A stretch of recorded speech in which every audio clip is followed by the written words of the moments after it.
Bonjour à tous, j'espère que vous allez bien. Bienvenue dans cette nouvelle vidéo, ce nouvel épisode de Préparons notre semaine de trading ensemble. On est le dimanche 28 juin. Il est un peu plus de 19h, je fais cette vidéo un peu tard, mais j'espère que vous la regarderez quand même.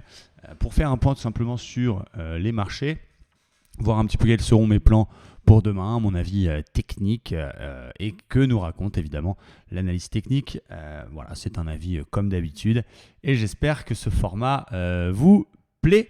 J'ai l'impression que oui, puisque je crois que c'est l'une des vidéos les plus vues de la chaîne. Petite news, c'est le concours bien sûr qui démarre le 1er juillet, donc c'est mercredi, première journée du concours. Donc je vous mets le lien évidemment juste en bas dans la description de la vidéo si vous voulez vous inscrire. Vous pouvez encore vous inscrire, il va durer 3 mois ce concours. Vous avez 1500 € à la clé pour le premier, 1000 pour le deuxième, 500 pour le troisième, plus 500 de bonus pour le premier de chaque mois. Ça va être super intéressant parce qu'on va présenter tous les vendredis le classement, faire un point sur le premier, le deuxième, le troisième, essayer de voir si justement les participants sont d'accord pour donner quelques explications sur la chaîne. Donc ça va être assez génial, je suis tout excité. Alors on va se concentrer d'abord évidemment sur le DAX. On est sur le DAX en journalier, on va même aller voir un petit peu l'hebdomadaire. Voilà, bon, une bougie qui ne veut pas dire grand chose puisqu'on a un tout petit corps avec une grande mèche au-dessus, une grande mèche en dessous. C'est ce qu'on appelle une toupie. C'est pas une bougie pour rien, mais c'est une bougie voilà, qui nous donne le sentiment du moment, l'hésitation. Alors fondamentalement parlant, c'est vrai que le marché est partagé entre les craintes. On parle de deuxième vague, mais la vérité c'est que c'est toujours finalement la première vague aux États-Unis qui peut peser, peut-être des reconfinements. Donc vraiment toute cette histoire qui a provoqué les 35% de baisse qu'on a eu au mois de mars. Et puis de l'autre côté, l'action des banques centrales qui sont là en soutien. Donc là, le marché est vraiment hésitant entre les deux. Voilà ce qu'on peut en constater techniquement. Au niveau daily, alors est-ce qu'on va shorter demain? Est-ce qu'on va acheter? Quels sont les niveaux à surveiller sur le DAX? Regardez, déjà on va faire un petit support oblique. Ça c'est intéressant. Voilà. Ça c'était un beau support. Ça c'est un beau support qui part des plus bas, avec cet avalement magnifique d'ailleurs sur les plus bas au mois de mars. Si j'avais une DeLorean, évidemment, j'irais acheter le 20 mars le DAX sur cet avalement. On a ce beau support, 3 points de contact. Paf, cassé. On a cassé ça, puisqu'on a fait une bougie au-dessus et en dessous jeudi. Pullback parfait. Regardez le pullback si je zoome un petit peu. Hop. Et on s'est posé sur la 200. Donc, évidemment, c'est pas joli. On n'est pas encore dans un marché baissier du côté du DAX. C'est toujours une tendance pour l'instant haussière puisqu'on a plus haut, plus bas, hop, de plus en plus haut. Attention par contre, puisque nous avons cassé ce support et pullbacké, fait un plus haut, plus bas que le précédent. Et donc pour valider un retournement de tendance, il faudrait casser le précédent plus bas et du coup casser les 11 780. Donc là, c'est tout chaud, tout juste. Je pense qu'on peut latéraliser comme ça également pendant plusieurs jours. On verra en intraday si on a des signaux, on va continuer à travailler le setup. Mais si on devait faire un point sur la tendance, attention, la tendance qui est haussière depuis le 18 mars est en train d'être chatouillée puisque on casse à la fois un support oblique, on est pile sur la 200, mais on a une théorie de dos qui nous dit attention les gars, ça peut se retourner. Donc évidemment, ce que je vais surveiller moi cette semaine, ça va être ce niveau. C'est pas si loin que ça. En termes de pourcentage, on va regarder. Clac, voilà. Il y a 2,50 on va dire en arrondissant. Donc c'est pas si loin. Ça a une zone qui peut tenir parce qu'il va y avoir une convergence également entre ce précédent plus bas et la moyenne mobile 50. Donc il faudra surveiller ce qui sera peut-être support. Mais si ça pète, par contre, là effectivement, on peut avoir une correction de plus grande ampleur. Je passe vendeur si on casse les 11 780 en essayant de travailler des ventes sur des rebonds techniques par exemple. Donc voilà pour la tendance daily du côté du DAX. Je ne constate pas de divergence, je ne constate pas de choses un peu particulières. Finalement, quand on zoome un petit peu, on se retrouve dans une espèce de range. Rappelez-vous de cette divergence haussière 4 heures qui avait donné un joli petit rebond technique. C'est ensuite suivi depuis le mardi 16, une sorte finalement de léger range avec le gap, le bas du gap, justement la clôture de lundi qui a été support à plusieurs reprises et une sorte de résistance parce qu'il n'y a eu qu'un seul point de contact, mais on est dans une sorte de latéralisation du coup entre 12 000 qui a été attaqué d'ailleurs plusieurs fois et qui a été sauvé et 12 560. Donc il faudra surveiller ce range pour lundi. Il peut casser. Si on casse ce range, la théorie nous dit de reporter la hauteur, mais Je vous avoue que je ne shorterai pas puisqu'on n'aura pas encore validé le retournement daily. Je préfère avoir un peu de retard mais attendre qu'on valide en daily le fait d'être en tendance baissière pour pouvoir ensuite shorter des cassures ou des rebonds techniques. Voilà ce que ça nous dit en tout cas l'analyse technique. Après, on peut aussi très bien, et je n'ai pas une boule de cristal, on verra ça à l'ouverture cette nuit, on peut très bien faire un beau signal de retournement là-dedans, ouvrir peut-être en léger gap baissier et puis hop, avaler. Et du coup, le bas du range, là, vu que la tendance est neutre, le bas du range pourrait éventuellement se payer pour aller chercher le haut avec justement un stop assez court. Donc ce range sera très important à surveiller. Est-ce qu'il va casser? Est-ce qu'on va passer? Quand on regarde un peu les cotations de week-end des différents brokers, on voit une possible ouverture baissière, même si ça peut changer très très vite d'ici l'ouverture. Donc on retrouve ce même range en 1 heure. On a quand même une tendance légèrement baissière à très court terme, puisqu'on fait un plus haut, plus bas que le précédent, mais on n'a pas encore validé ici. On est sur toutes les moyennes mobiles. Donc voilà, attention sur le DAX, peut-être un peu moins facile, mais du coup je vais surveiller le range que je vous ai montré et je vais surveiller la zone 11 780 qui peut être support, mais qui en cas de cassure déclenchera, je pense, une plus grosse consolidation. Et puis là, on prend son Fibonacci et on va essayer d'aller chercher, si on casse les 780, 38%, déjà 11 000 points, et plus si affinité. Du côté du Dow Jones, notre ami le Dow Jones, on va faire la même chose. En hebdomadaire, cette bougie est un peu plus moche que celle sur le DAX, puisque c'est une vraie bougie baissière. On a eu une grosse tentative là aussi de belle hausse. On a été chercher 26 400 quasiment, et hop, finalement, on termine sous le cours d'ouverture, mais avec une baisse un peu plus marquée et un échec de franchissement de cette moyenne mobile 50 qui a été dépassée violemment pendant la remontada, aussitôt la semaine d'après réintégrée. Donc voilà, attention, là c'est moins joli. Et quand je regarde en daily, alors il y a plusieurs choses qui ne me plaisent pas pour les acheteurs bien sûr, et qui vont me faire plutôt là chercher des ventes sur le dos, c'est clair. Alors on peut prendre ce support, rappelez-vous de ce magnifique support, mais qui n'a pas tant de points de contact que ça. Certes, il part des plus bas, il passe par une mèche ici, il passe par un corps là.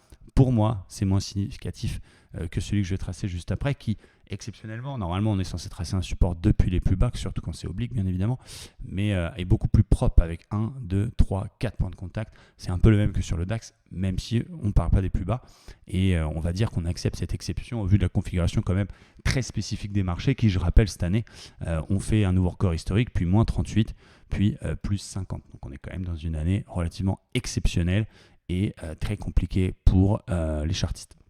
Quoi qu'il en soit, on a cassé ce support. Voilà, ça c'est acté du côté du Dow, donc un petit peu comme sur le DAX finalement. Et au niveau de la théorie de Dow, là par contre, on a fait un plus haut plus bas et on a fait un nouveau plus bas en cassant le précédent. Donc là, la théorie de Dow nous dit, c'est pas bon. Alors, on peut attendre une séance de confirmation avec une baisse lundi pour valider les choses, mais là ça sent vraiment moins bon que le DAX. De toute façon c'est les Américains qui décident, le DAX rattrapera la baisse si le Dow continue à baisser et vice versa, c'est eux les boss, c'est eux les patrons. Mais là effectivement on casse sur de la moyenne mobile 50 avec la 20 qui s'est retournée, avec la 200 qui a fait résistance plusieurs fois la semaine dernière. Là j'ai plutôt quand même envie de shorter. Avec quels objectifs? On va pas viser tout de suite les plus bas, même si évidemment j'aimerais que je fasse un short lundi et que mardi là il y a 18 000. C'est quand même techniquement compliqué.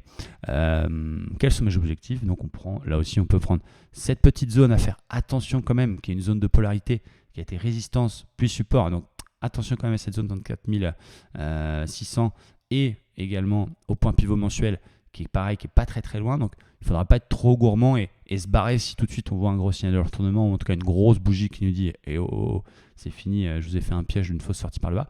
Mais on prend un Fibonacci et puis là aussi on va chercher 38, et puis si ça casse 50, et si ça casse 61,8, etc.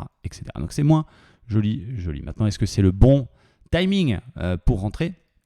Est-ce que c'est le bon timing? Alors, c'est pas évident, on a cassé le plus bas daily, mais on n'avait pas cassé la vraie zone du plus bas 4 heures, les 24 500. Ça va dépendre un petit peu de la tronche de l'ouverture.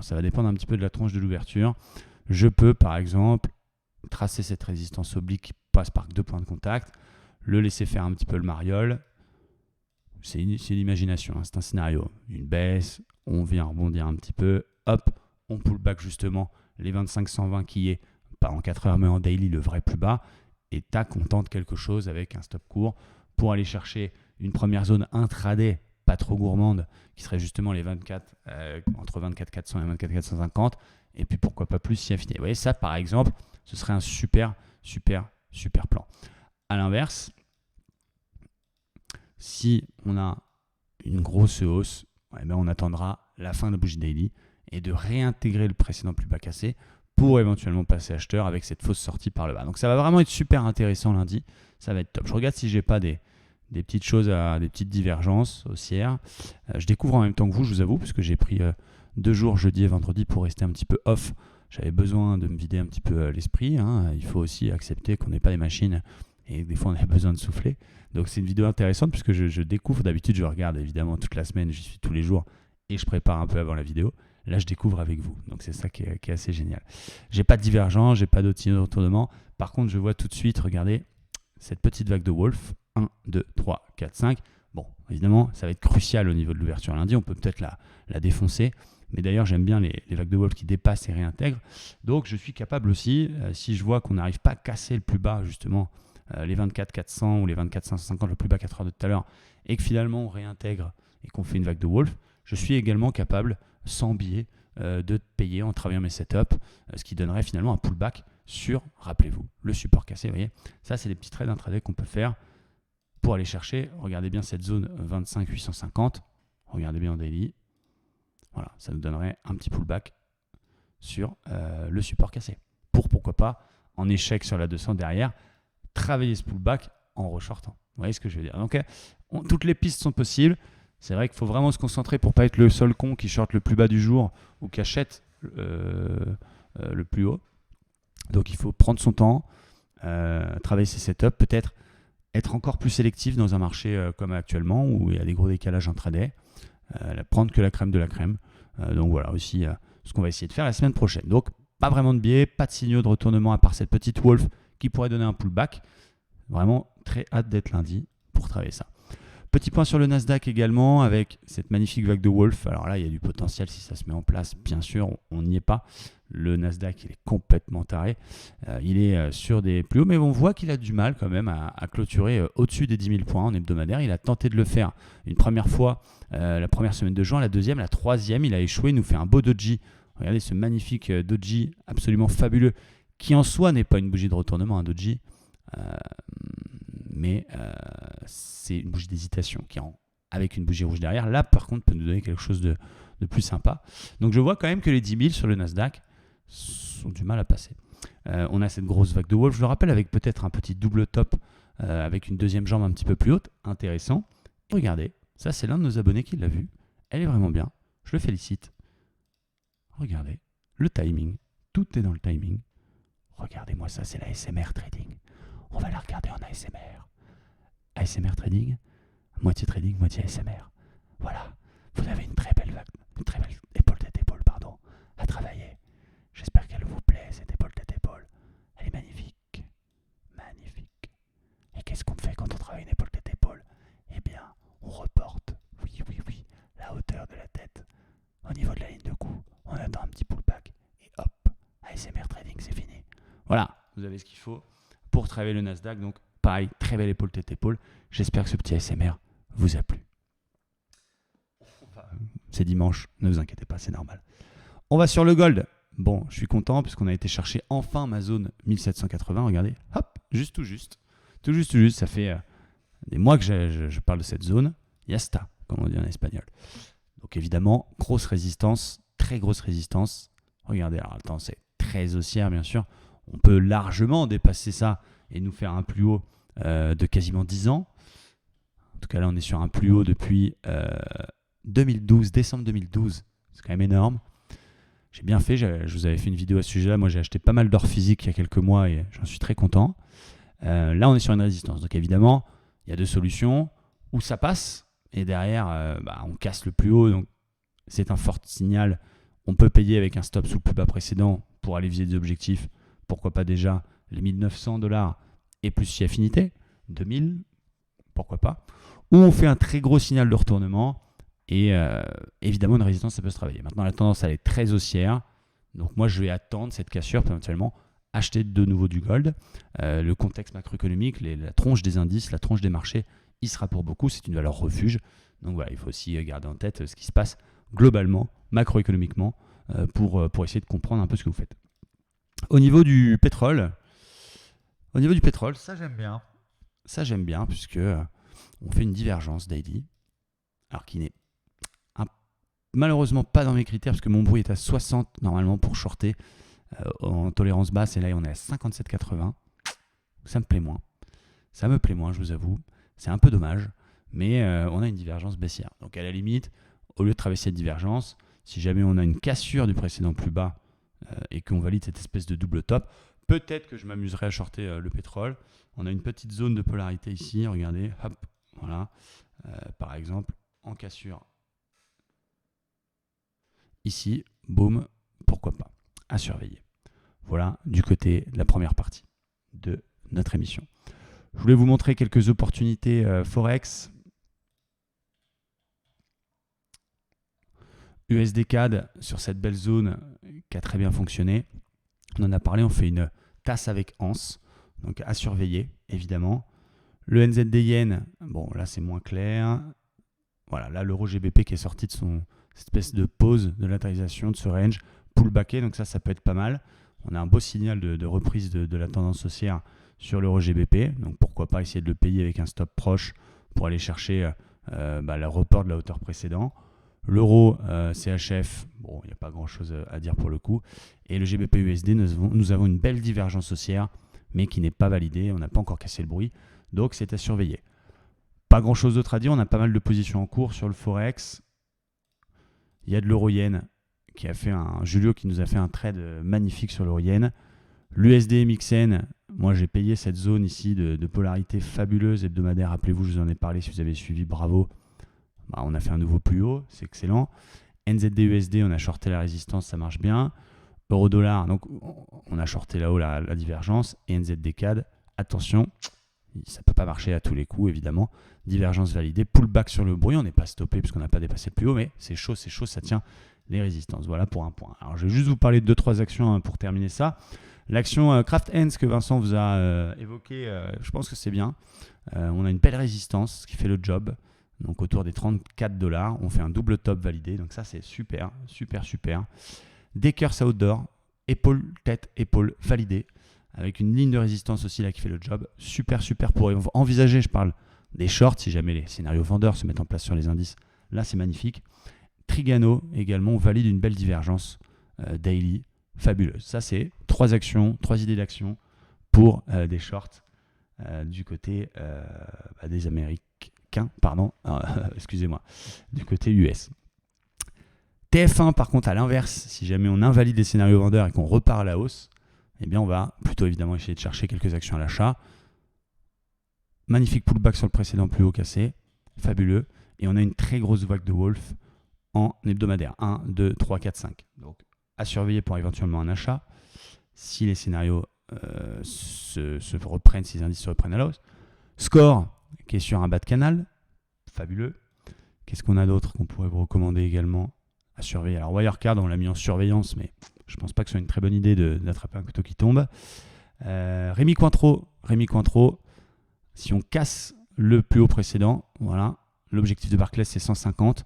Donc pareil, je surveille si jamais on repart à la hausse du côté des indices, c'est génial. Et ThyssenKrupp qui malheureusement est repassé sous sa zone de polarité, donc elle ne m'intéresse plus, je nettoierai tout ça lundi. Mais je vous ai donné 3 autres actions pour un scénario acheteur. J'espère que ça vous a plu. C'est une vidéo tranquille, pas trop longue. N'hésitez pas à me mettre un message dans les commentaires, évidemment. J'ai hâte d'être à l'ouverture.